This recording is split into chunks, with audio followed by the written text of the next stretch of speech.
అండి hello, welcome back to my channel that is baby blogs.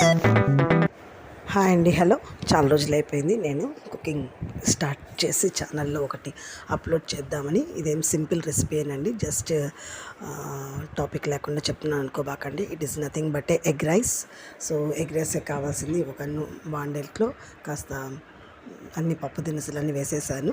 So 2 పచ్చిమిర్చి, green chillies and 2 onions chop చేసేసి so బాగా కాగిన ఆయిల్లో వేసేసానండి. సో ఇలాగా చిట్పట్ అనిపించేటట్టు కాస్త పచ్చిమిర్చి అలాగే ఆనియన్స్, సో ఇవి కొంచెం బాగా త్వరగా మెత్తబడాలంటే కొంచెం సాల్ట్. ఇక్కడ నేను ఈసారి రాక్ సాల్ట్, పింక్ సాల్ట్ వాడుతున్నాను.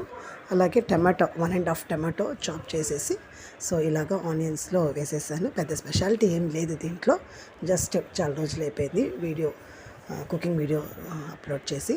సో రైస్ ఇది. సో ఈ రైస్కి ఇది చాలు, మీరు ఇంకొంచెం ఎక్కువైనా వేసుకోవచ్చు, ప్రాబ్లం ఏం లేదు. అలాగే ఇక్కడ 3 eggs తీసుకున్నాను, మీ ఇష్టానుసారం ఇంకొక ఎగ్ కూడా పెట్టుకోవచ్చు. సో 3 eggs తీసుకున్నానండి నేను. సో ఆ 3 eggsని ఇలాగా దాంట్లో ప్యాన్లో వేసేసి మొత్తం బీటప్ లాగా చేసేసాను. టమాటో, ఎర్రగడ్డ, ఎగ్స్. సో అది ఎలా వస్తుందంటే పొడిగా అవుతుంది, కొంచెం పీసెస్గా అయిపోయి పొడిగా అయిపోవాలి, డ్రై అయిపోవాలి, కంప్లీట్గా డ్రై అయిపోవాలి. సో డ్రై అయిపోయిన తర్వాత ఈ రైస్ మనకి ఏదైతే ఉందో రైస్ దాంట్లో వేసుకొని ఇలాగా మొత్తం మిక్సప్ చేసుకున్నాను. సో ఇలా సర్వింగ్ ప్లేట్లో తీసుకొని సో ఇలా సర్వ్ చేసుకున్నానండి, అలాంగ్ విత్ పుదీనా లీవ్స్.